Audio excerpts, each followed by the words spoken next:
Yes. What kind of effect does that have on us? You say these cycles have a special effect on us. Is it a physical effect on us? Yes. What's going on basically with us, human beings? We're going to look at this from the us point of view. This is us.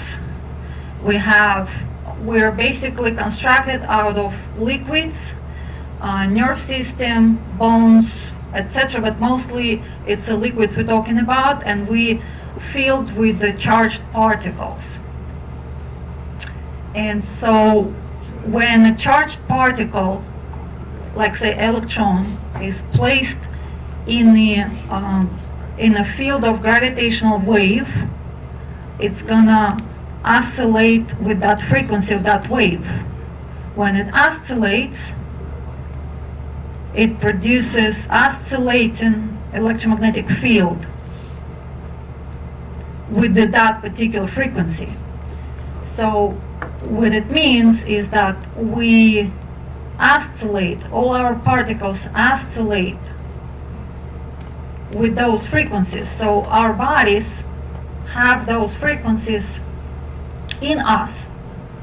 All of those frequencies that come our way, that are related to the moon, Mercury, Venus, all the rest of the planets. So we live in that ocean of those waves. We sort of...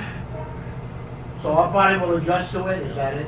Yes, our body basically, we live on it. It's like if we're on a boat in the ocean and there's a wave coming in, so we basically float on that wave. We feel it. But if the wave is really big, we might not feel it. It's big. But then, see what I'm saying? So when it's a Pluto, it's hard to feel. It's 248-year cycle. But generations do feel it. Things do happen. For generations, for countries, based on Pluto. But it also affects us on a personal level. Then I want to go very fast over how we get affected by those gravitational waves, and how do we actually feel it, how do they make us act and move around and do things. So first of all, if we take a moon and we take a person, right, we can calculate a direct influence, gravitational force, direct. We can take the mass of the moon, we can take the mass of the person. There's an equation by Newton, and we can calculate that force, which would be direct effect of the moon to person. And basically it's going to have that wavy tidal effect, so we can all calculate that. But it's considerably small. I did some calculations, it's weak. The direct effect is weak. That's what the whole skepticism is about, that the direct effect is weak. But if, say, you're a man and you live with a woman, and you get the direct effect from the moon, she gets the direct effect from the moon, you both have those frequencies in you, but then the same frequencies that you have and she has, when you interact between yourselves, one applied onto another, and what's happening? Resonance. So you probably heard of resonance. If anybody here plays music, they would know what resonance is. Is that why my wife says the moon did it? That would be a good point, yes. So basically we have direct influence and transmitted influence through another person or a car. Like my friend skeptics would say, what do I care about the Mercury if, say, my wife affects me more than the Mercury, right?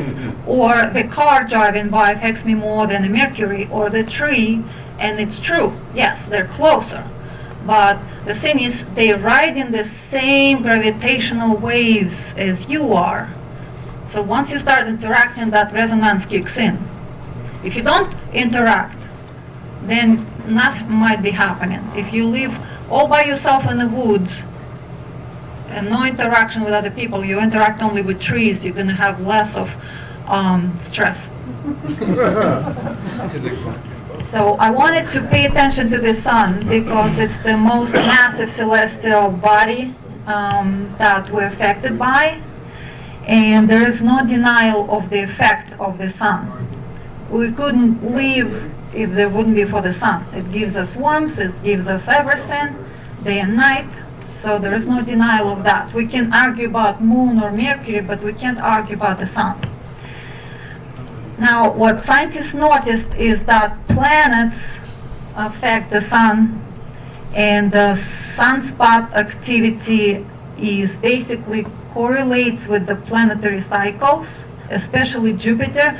Jupiter is the biggest planet in the solar system. It's 300 times 18 bigger than Earth, and it's 2.5 times bigger than all the planets together. So it's massive, and that's why we have 11-year sunspot cycle. That is the biggest sunspot cycle. And what scientists have been doing in the past 100 years, I would say, is that they were looking at the sun and looking at the planetary alignments and how they affect the sun and how this whole thing affects us. Alexander Chizhevsky is a Russian scientist, worldly known, and he, in the beginning of the century, he did a whole research and he wrote a paper called Physical Factors of the Historical Processes. So he focused on celestial bodies affecting global mass events, revolutions, economy, brilliant scientist. And then later on, in the 90s, British astronomer Percy Seymour, he published the book Magnetotidal Resonance. He's a British astronomer who focused on sun primarily. He studied sun, and all his PhD students were working for him studying sun, and he basically noticed that Jupiter or any other planet whatsoever, they create this wave in the sun, and there's a resonance happening there, and those points there those are his findings. It's like a short overview of his book. Receiving objects is what I call those entities or people who we make horoscopes for. Those entities or people who receive the influence from the planets, and so we study them. Material and non-material entities. So material would be us, non-material when we make a horoscope for a question or an event, that would be non-material object, but there's still astrology applied to that. And even though they're non-material, supposedly, you can't calculate the mass and the gravity there, there are still involved people. Like an idea, the person comes up with an idea, we make a horoscope for an idea, but somebody came up with it. What happens with us is that we function just like a radio. In a radio, a receiver receives its input from an antenna, and there is a filter in the radio that filters the signal, and the radio basically has amplifiers, and it decodes the received information into a usable format for consumer. You have a resonance going on in the radio with the certain frequencies that you select, and you tune into those particular frequencies that you choose. So then you receive information from those particular frequencies, like radio stations. If you look at yourself, what's happening with you is that you're just like that antenna, like that radio. You are bombarded with a wide spectrum of electromagnetic and gravitational waves of various frequencies. And what you have is stations in your body tuned into only a few of those frequencies. Your ears are tuned in to receive sound waves. Your eyes are tuned in to receive visible spectrum. your skin is tuned in to recognize infrared signals, and your nose, of course, it's a smell, and your tongue is a flavor. So those are 5 senses that are basically like 5 radio stations that you decode and recognize from the external influences. Can you find more stations that you can tune into in yourself? And yes, some people can. Like some people develop sixth sense, and those sixth sense come in various forms. Some animals, for example, they have other senses. They have other stations. They can use. They can see beyond visible spectrum, like snakes and owls. Some of them have sophisticated hearing and echolocation, like bats, and dolphins can hear frequencies 10 times or more above the upper limit of adult human hearing, and so on. So there are some other animals that pick up other stations. Do you want, or can you possibly to tune into these other stations? Yes, you can. Human body uses only a fraction of its capacity, and you all know that. You probably heard of that. And a lot of people do develop those other senses, and everyone can.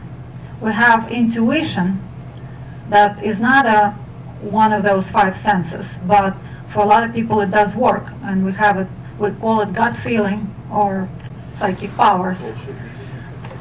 And this is basically you tuning in to that information that otherwise you can't really find it anywhere. There are methods to develop other senses. You can do meditations. You can practice yoga. They do a lot of stuff, so you can develop those senses, kind of tune in. They work on a subtle level. When we dream, when we sleep, we're definitely tuning into a lot of stuff. But then when we wake up, we forget. But we do tune into a lot more stuff than in a day life. It's just like in a radio, if you want to tune into some exotic stations and hear from far away, you want to find very quiet conditions to eliminate a lot of noise. You want to do it at night. Then the same for people, at night you can tune into a lot more stuff.